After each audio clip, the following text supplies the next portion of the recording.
Good morning, everyone. I hope you are doing well. It is Friday, and a funny thing just happened. I was getting into the car, and I was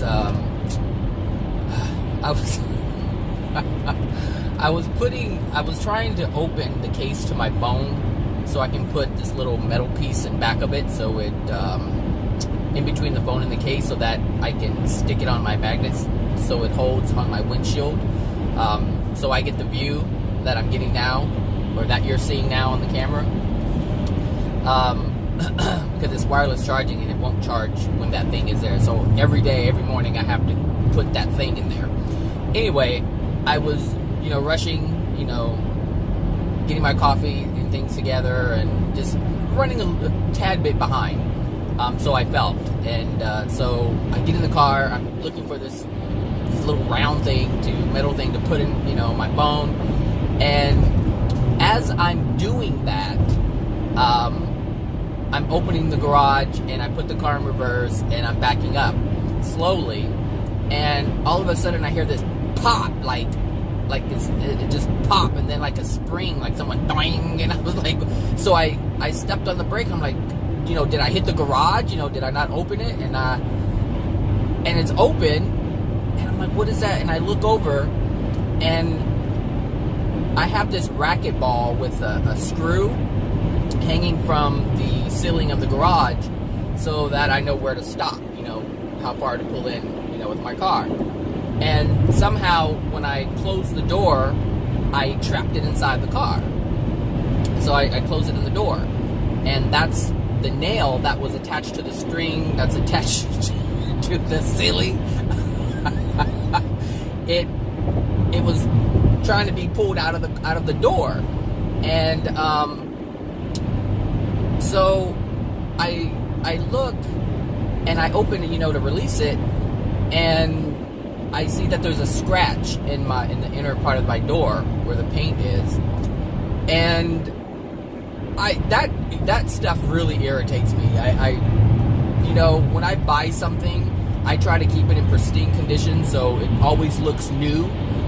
And so for something like that to happen, that just really irks me. Like, that just irks me.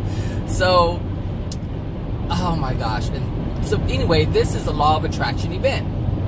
So, one of the ways to find out, or to find out what your emotional injuries are, is to look at what just happened, or what you were doing, what you were thinking right before the unwanted event happened. All right? So a couple of things was, okay, I just trapped in something that's not supposed to be in my car. So that's a representation of holding on to something tightly and not letting it go. And the result of holding on to something tightly and not letting it go is that it's going to create damage. And in this case, it creates physical damage. And that's what emotions eventually does, is it creates a physical damage within your body if you don't let it go. Now, all this stuff I know. So as I'm looking at it, I'm like, okay, what am I holding on to that, so tightly I'm not letting go? And so I was thinking, all right, well, I'm putting this thing in my, my phone so I can do this video. And this morning I really didn't want to do a video. I just felt like, what am I going to talk about? I don't want to do a video. I just don't want to do videos. Like, I'll just listen to music on the way. And I'm like, no, I got to do something. I got to put something in there.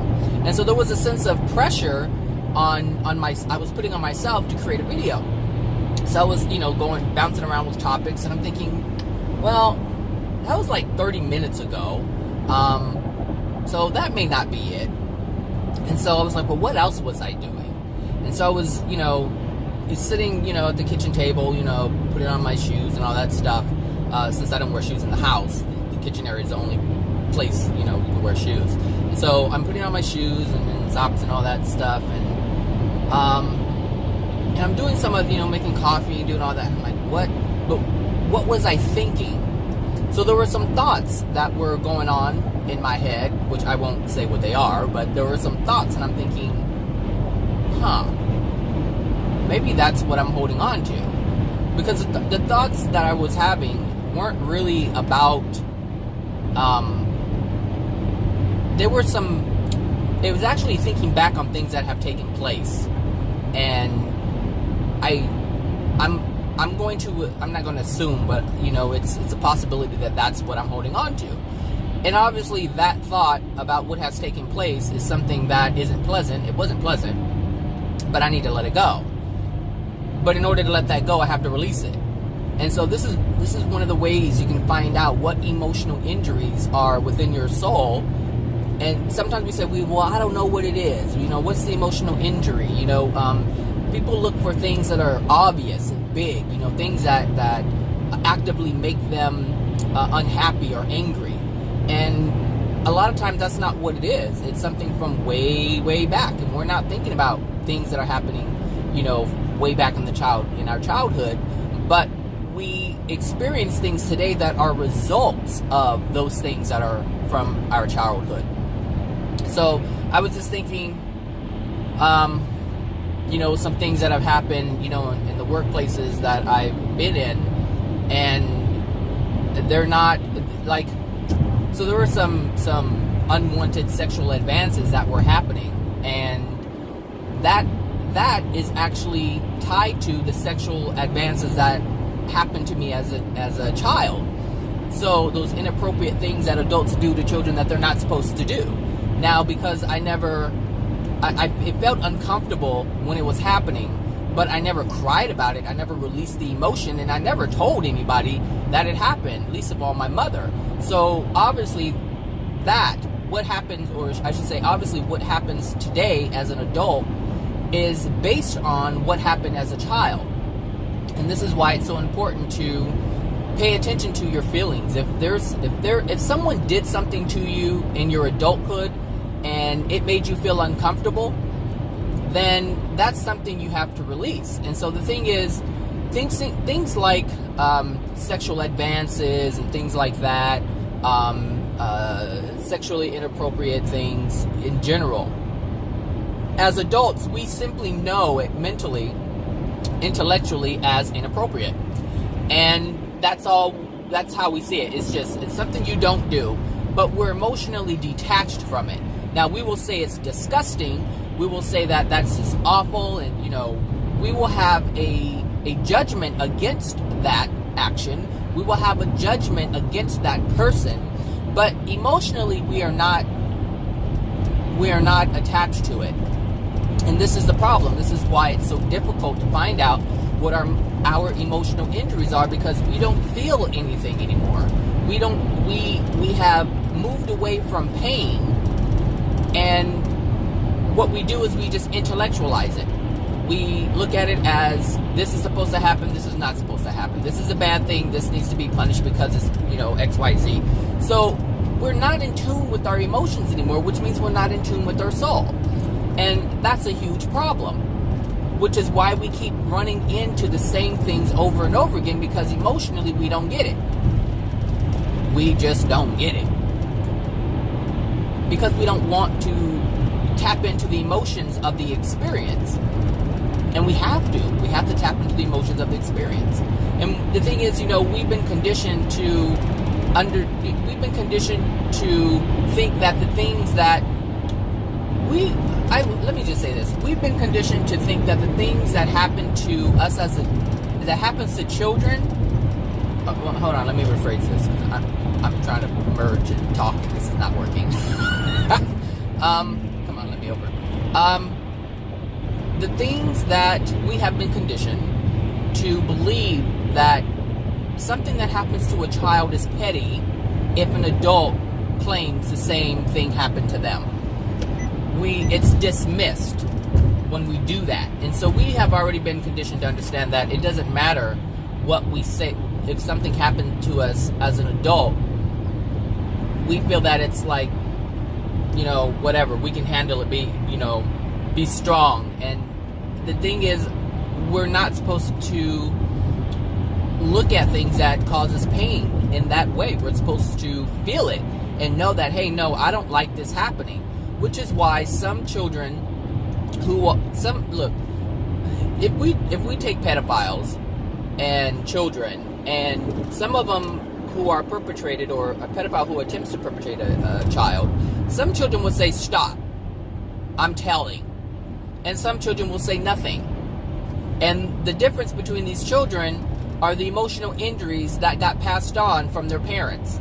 So a child who says nothing has an emotional injury from the parent, meaning this experience already happened to either your parent or your great-grandparent. Something inappropriate happened, and they were afraid, and they didn't say anything. They won't speak up for themselves.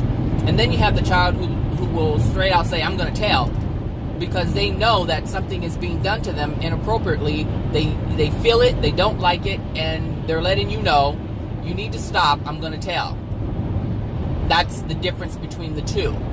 Well, for me, when it happened to me as a child, I didn't say anything.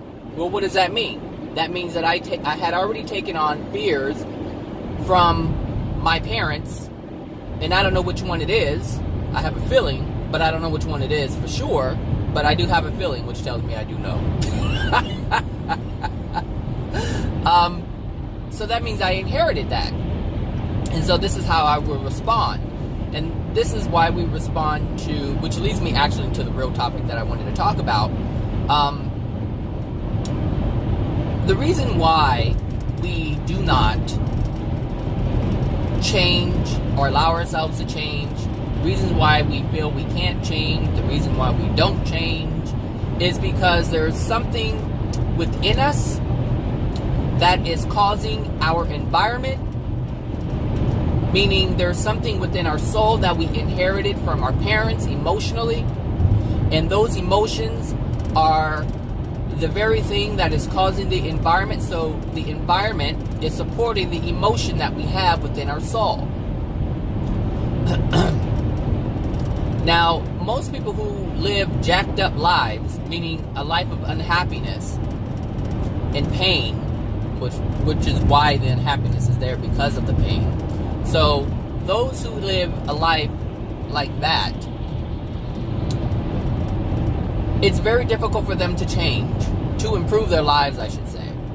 And I have family members like this, I have friends like this, they can't get it. And it happened to me for the majority of my life, where I felt you have this feeling like nothing's going to change, everything's going to be the same, and the reason why it's going to be the same because my whole life has been like this, not understanding that the reason why you were born. Well, I don't want to go into that. That's a little bit too deep for this video. The reason why you have the life experience that you're having is because, number one, your parents are living the emotional injuries that they already passed into you. So it's the perfect condition for your soul. All right? That meaning they have an environment they're living in. It's not a positive one. They have a child. You come out.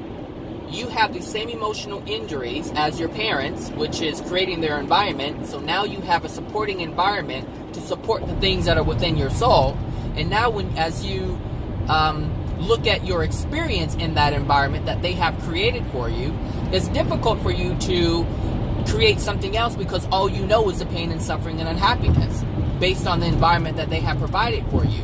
And so you look at that environment and you say, hey, this is my environment, and this is the way life is because this is the way life has always been, and it's difficult for you to change because you don't see how you could change because everything has always been the same since the day you were born. This is the problem. Most people have a desire to change, meaning they understand on a soul level, I don't like the way this feels.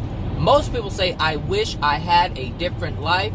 I wish I had a different experience. I wish I was born in a different family. I wish I had money so that this XYZ, everything you want to be different because you understand that what you're experiencing is not what you want to experience. But somehow you feel this is the only thing you have to experience, and that creates a sense of hopelessness. But the reason why you're not able to change is because those who have supported your soul condition are the ones that you have come to know, the ones that you have come to depend on or lean on and use as escapism from the pains of your environment. So the thing is, those who cause you pain also allow you a distraction from that pain.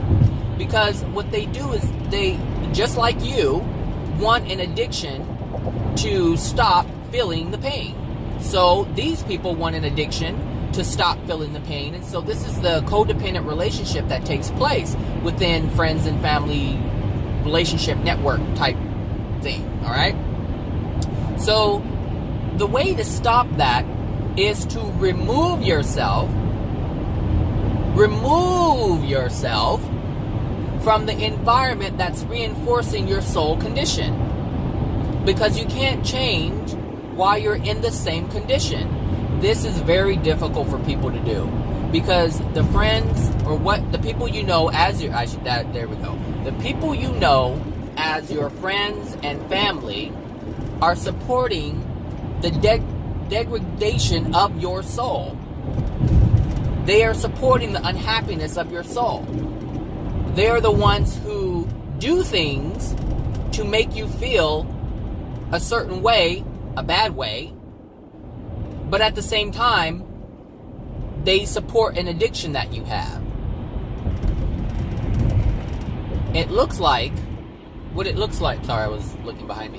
What it looks like is that, you know, they're there to support you, and at times they do, but what they're supporting is your addiction. What they're supporting, or what they're telling you, are lies, and you believe these lies because you don't have anyone else. So when someone hurts you, when they say, I'm sorry, I didn't mean it, you believe that because there's no one else for you. You can't look at the truth and say, no, you're not sorry. No, you don't care. You don't want to say that, even though you feel it. You can't admit that truth to yourself, because trust me, if someone loves you, they're not going to hurt you. If someone loves you, they're not going to lie to you. If someone loves you, they're not going to use you. Understand? If someone truly loves you, they are not going to engage in these things. So the very people who hurt you, make fun of you, shut you down, tell you that, support you in terms of thinking that, everything's the same. These people don't love you. The people who love you will support you to do better. So when someone hurts you and then they say, I'm sorry, I didn't mean it, it's not true. But you believe it because there's no one else for you. Who else do you have other than the ones who do this very thing, this yo-yo effect of pain, I'm sorry, pain, I'm sorry, pain, I'm sorry. And you live a life of this, and you believe this is how life is. And that is not true. That is not how life is. Well, that's how life is for you in the moment, because you keep accepting these untruths. So for those of you who want to change, for those of you who want to have a different experience in life, understand that the people who are surrounding you are the very ones who are supporting your misery. That's what they're doing. They're supporting your misery. But because you have a sense of fear in terms of being alone and not being supported, and who you're going to have, because see, you already have an idea in your mind that bad things happen. And when bad things happen, those who are close to you are the ones you look to help you, because they are the addiction. Not understanding that every time a bad thing happens to you, it's a law of attraction event to show you what's wrong with you, so that you can fix it, so that law of attraction can bring you something different than what you're experiencing. So if you're experiencing financial problems, then that's a law of attraction. There's something within your soul that's saying, hey, this is what I have to bring to you, because this is what you feel you're worth. And so that law of attraction event is triggering an emotion. And what happens is you dismiss the emotion and you just focus on how the emotion makes you feel. I feel crappy. So what you do is, like, if someone doesn't have enough money to pay their bills, then clearly there's a law of attraction going on, and it's based on an emotion that you have that you haven't released. So instead of focusing on the emotion and crying it out and releasing it, you'll turn to a friend or a family member and say, hey, can I borrow some money? That's what will happen, because you want the feeling of the law of attraction, I should say the effect, the pain of the law of attraction to leave. And so if someone gives you money, then you don't have to feel that law of attraction feeling anymore. You don't have to feel that feeling of lack anymore. And oh my God. So it's important to know why you're experiencing what you're experiencing. Life isn't just jacked up.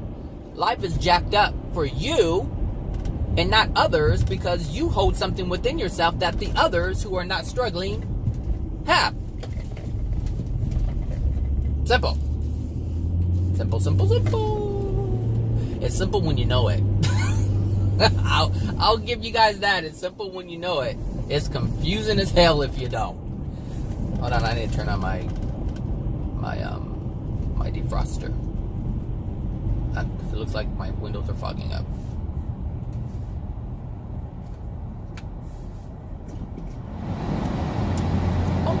Oh, I can see clearly now, the rain is gone.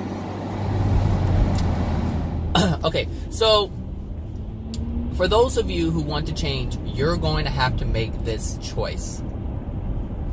If you're not able to ignore the things that people are doing to keep you in the place that you're in now, the place that you don't like, the place that you don't want to be, you're going to have to remove yourself. And I'm not saying you have to remove yourself physically, but you're going to have to remove yourself or stop responding to the things that people around you are saying. And stop engaging in things that are keeping you in a certain place. And so, even in, like, for Facebook, if you're on Facebook and you have a group of friends on your page and or on your friends list, and they support, let me just say this: if you want your life to change, if you want to be more loving, because that's how your life changes, become more loving. That's it. That's the only thing that is here on this planet, is to experience love or the lack of it. And the lack of love hurts. In all respects, the lack of love hurts. But when you engage in loving things, it brings joy. So if you're experiencing any kind of pain, it's because you're engaging in unloving acts. And you're holding unloving things within your soul. Those two things are the things that are creating all all unhappiness, all pain on the planet. Just those two things.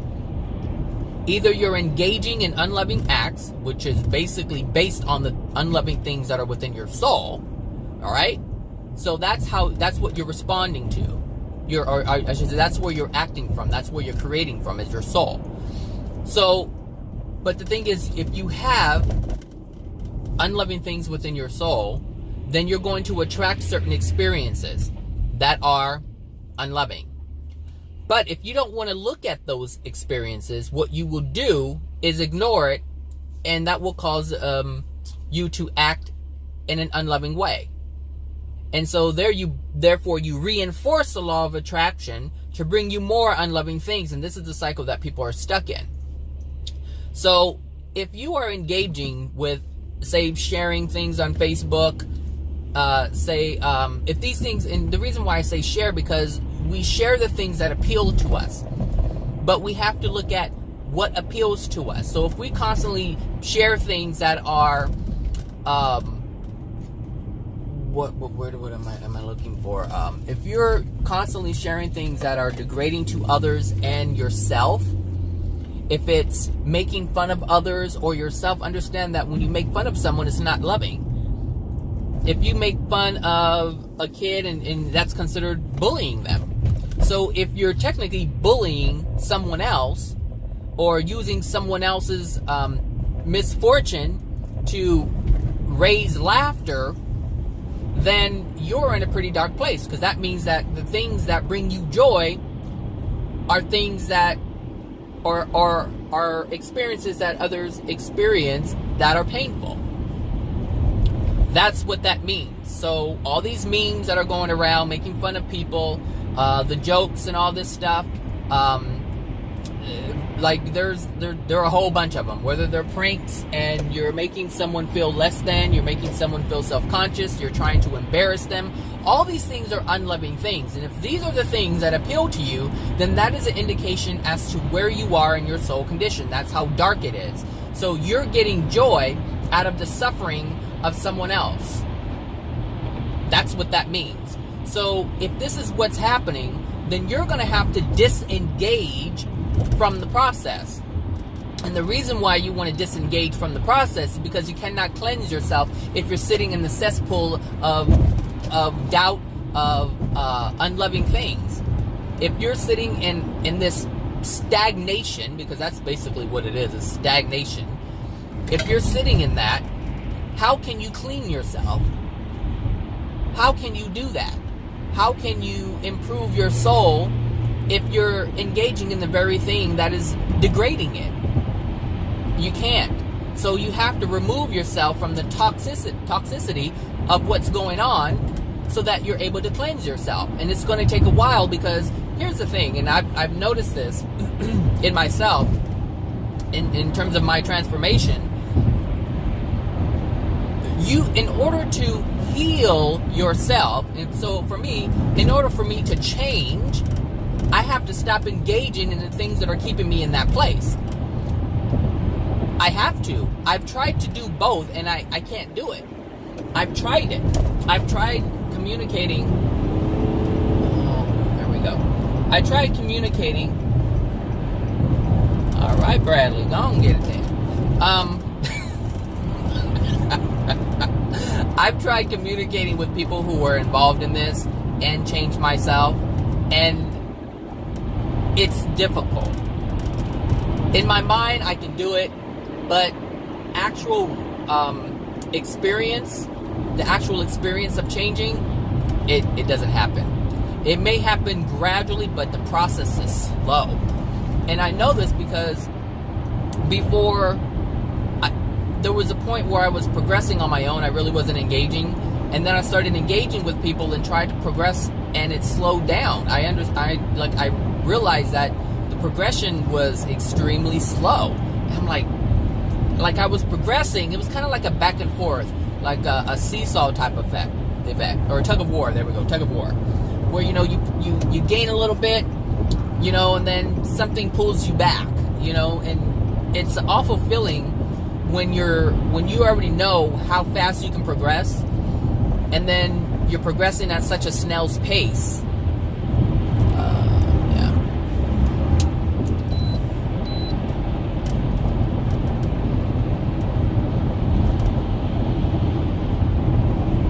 So, who is this? Who is he getting? He getting somebody. I don't know who he's getting. The highway patrol. Somebody didn't have a little thing in their car. I'm assuming, because he's flying for some reason. Anyway, it's snail's pace. It's an awful feeling. It's like being in the car. It's like me being on this express lane, and I know how fast I can get to where I need to go, and it feels good to just fly by and get there, and you're just making progress to your destination, versus having to sit in the traffic and get there slowly. It's very frustrating in terms of the progression, or how slow the progression is, when you already know how fast you could possibly be going. That's how it feels. And so I had to disengage with family members, because people say they want to change, and they do. They want to change. That is a true, strong desire for them to change. And so what happens is you notice this.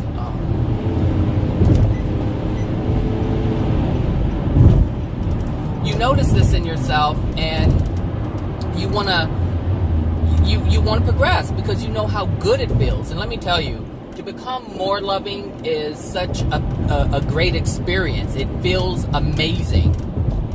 And when you stifle that, because the soul is designed and meant to grow and expand, once you get a taste of it, you don't want to let it go. because the feeling is so great. The results of it is amazing. I mean amazing.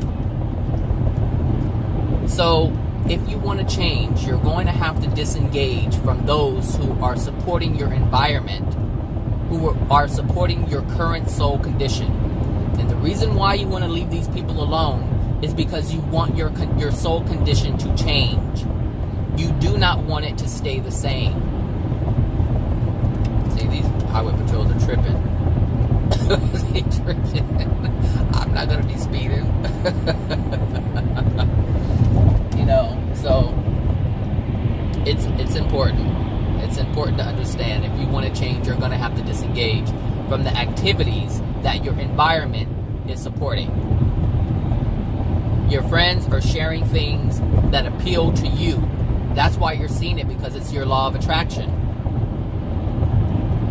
They're sharing these unloving things because you're a match to those unloving things. We are matches to the things that we experience. So when I was perpetrated as a child, my soul condition was a match to that. That's why it happened. But it was only a match because it was passed on to me by my parents. That's how this works. And so you're going to have to, there is no other way around this. You're going to have to do this if you want to change. If you're not able to, but that's not even it. You're going to have to do it. There's no other way around it. I tried to give you a little out, but there's no out. You have to stop engaging with the things that are unloving.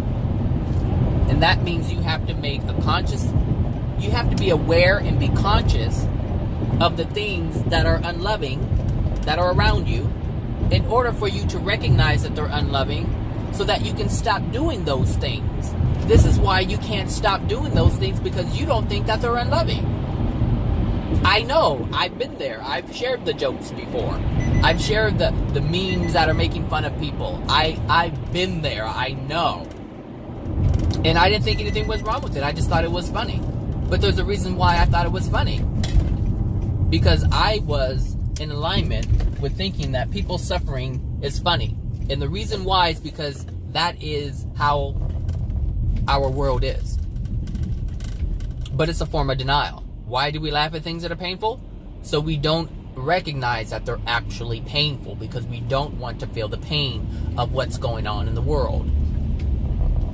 We don't want to feel the pain of what's going on in the world. So what we do is we make a joke out of it. And I come from a very, very painful family. Everything is a joke. Every single thing is a joke. It is. You can't have a family get together without people joking. And, we'll look at it as, most people look at it as, we joke and laugh and we have a good time, but they never look at what they're joking about. They never look at it. And the thing is, the things that they're joking about are creating pain in other people. Making fun of other people. Making other people feel embarrassed. Making other people feel less than. This is the reason why I don't even communicate with my family. Because they're on a different level. I'm not saying I'm on a higher level. I'm just saying they're on a different level. Meaning they handle things differently than I currently handle things. They handle things differently than I want to handle things. I don't want to do that. I don't want to cause harm. I don't want to cause pain in anyone else. So therefore, I'm not going to engage in those things. So that means I'm going to remove myself from those who do engage in those things. And I have. And when someone does something like that around me, I'm just going to make it known what it is. Hey, I don't appreciate that. Or you just ask. This happened not too long ago with someone. They were basically like gossiping, talking negatively about someone else to me, and wanting me to be on board. And so I take on the same, so that I take on the same kind of hatred and dislike for someone as they do. And so I saw it for what it was. I knew what was happening, and so I asked, why are you telling me this? That's the only thing I asked, was why are you telling me this? And that person got upset with me because they understood why they were telling me this. Since I didn't accept it for how they were presenting it, I had to just ask the question, why are you telling me this? And the answer that they gave themselves was very unsettling, and they got pissed off because now they knew I saw what they saw, and now they felt embarrassed. And now that person doesn't talk to me anymore. And, this goes back to what I've said before. Truth will expose anything that's untruthful and unloving. Truth will set you free. So now I'm not feeling bound by these negative thoughts and feelings that this person was trying to put in my life. So as I stood for truth, I was already protected from the shackles of what that does to you as a human being. So again, if you want to change, you're going to have to remove yourself from the things that are supporting your current condition that you can't stand. Nothing's going to change if you don't change. Something has to change. If you want change, something has to change. That's what change is. Change doesn't stay the same, so you can't say I want change and things stay the same. That's contradictory. It makes no sense whatsoever, but that's what we want, that's what we expect. But only because there's a fear of letting go of the things that bring you comfort, and those things that are bringing you comfort are destroying yourself, but you don't see it because you're in the state that you're in. This is a cycle of humanity. All right, so there you go. If you want to change. And everything will be all right. Trust me, everything will be all right. All right, everyone, have a great weekend, and I will talk to you later. Bye now.